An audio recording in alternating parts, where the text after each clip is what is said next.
Bhopal gas tragedy के बारे में आज की जनरेशन को इतना पता है कि 1984 में दिसंबर के एक रात भोपाल के एक केमिकल प्लांट से गैस लीक हुआ था, जिसके कारण उस फैक्ट्री के चारों तरफ 5 लाख लोगों की जान हलक में आ गया था, जिनमें से ये क्लेम किया जाता है कि उसी रात 15,000 से 16,000 लोग अपनी जान से हाथ धो बैठे एंड लाखों जख्मी हुए। इसे भोपाल गैस ट्रेजेडी बोला जाता है। उस खतरनाक गैस का नाम था MIC, मिथाइल आइसोसाइनाइड।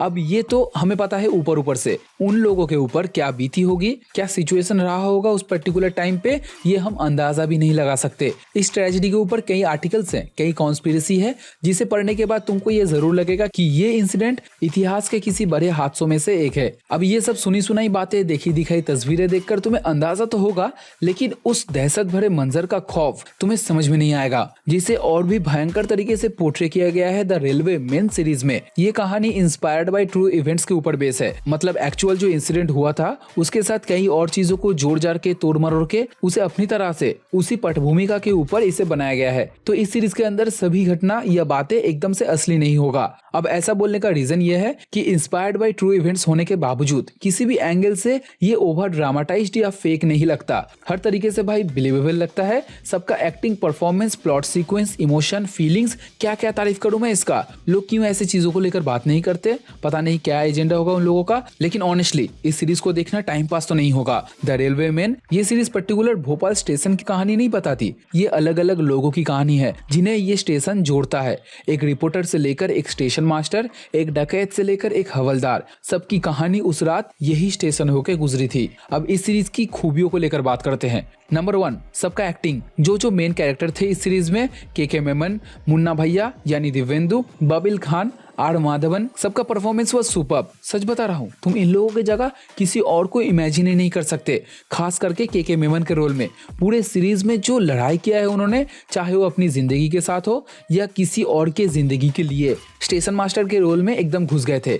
एक टाइम पे ये सवाल तो दिमाग में जरूर आएगा कि अगर ये ना होते तो उन लोगों का क्या होता, भोपाल आने वाले उस ट्रेन में सवार यात्रियों का क्या होता। सबको तो बचा नहीं सके, लेकिन जितने भी लोग जिंदा थे ना, सिर्फ और सिर्फ उनके बदौलत आखिरी दम तक लड़ते रहे। एक तरीके से कह सकते हो कि इस सीरीज में जान डालने के लिए उनका योगदान सही में काबिल तारीफ था। लेकिन बुरा तो तब लगा जब बबिल खान का डेथ हुआ आखिर में। लड़के का एक्टिंग दिल छू लिया, एक मिठास था उसके एक्टिंग में, तुम चाहकर भी इसे मिस नहीं कर पाओगे। जो इमोशन डाला है स्क्रीन पे उन्होंने, जो काम किया है पूरे सीरीज में, देख के दिल भर गया। अगर देखा जाए तो ये जो 4 मेन कैरेक्टर थे, ये 4 पिलर थे इस सीरीज का। लेकिन हाँ, इनको छोड़ के जितने भी और कास्ट थे, सबका परफॉर्मेंस देखने लायक था।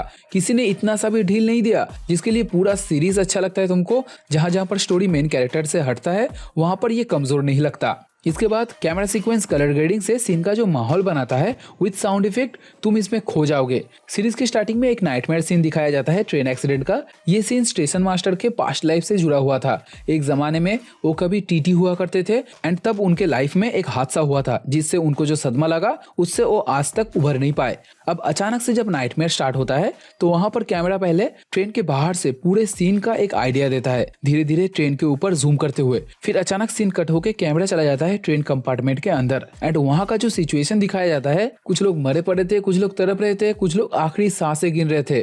भाई साहब, एक सडन मूड चेंज कर दिया इस सीन ने। ऐसे ही बहुत सारे सीन है जिसमें camera angle and colour grading से उस सीन में एक अलग से जान आ जाता है। इसके बाद स्टोरी एंगेजमेंट। हाँ, स्टोरी तुमको स्टार्टिंग से ही एंगेज कर लेगी। कभी कभी थोड़ा स्पीड धीमा लगेगा, लेकिन एपिसोड 1 तक। उसके बाद जो अफरा तफरी मचा है चारों तरफ, उसमें तुम क्या स्किप करोगे। जब स्टार्टिंग में ये जानलेवा गैस हवा में फैलता है, तब कितने किलोमीटर के दायरे में क्या इफेक्ट देखने मिला, कुछ लोग कैसे इस सिचुएशन में डटे रहे, ये न्यूज कैसे सरकार तक पहुंचा, इन सारी चीजों को इतने अच्छे से स्टेप बाय स्टेप दिखाया गया है, तुम घुसते चले जाओगे इसके अंदर। खाली यही सोचोगे कि ये भयंकर रात कब कटेगा। टेंशन टेंशन, चारों तरफ खाली टेंशन का माहौल। इसके बाद भाई ऑल ओवर प्रेजेंटेशन, स्टोरी को सजाना हो, फ्लैशबैक हो, कैरेक्टर डेवलपमेंट हो या मेन प्लॉट, किसी भी जगह पर ये कोई कमी नहीं देता। सारी चीजों को इतने अच्छे तरीके से अरेंज किया गया है कि कहानी अपने असली मुद्दे से भी नहीं भटकता, और साथ ही साथ जो छोटे छोटे कहानियां थे मेन प्लॉट के चारों तरफ, ये भी आसानी से फिट बैठता है। सब कुछ मिला के आप अगर इस सीरीज को देखते हो तो भोपाल के उस गैस ट्रेजेडी में क्या हुआ था,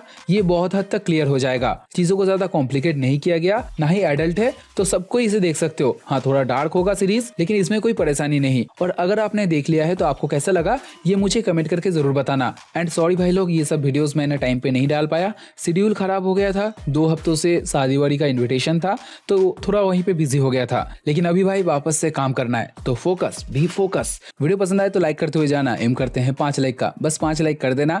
बात करते हैं नेक्स्ट वीडियो में, तो टाटा बाय।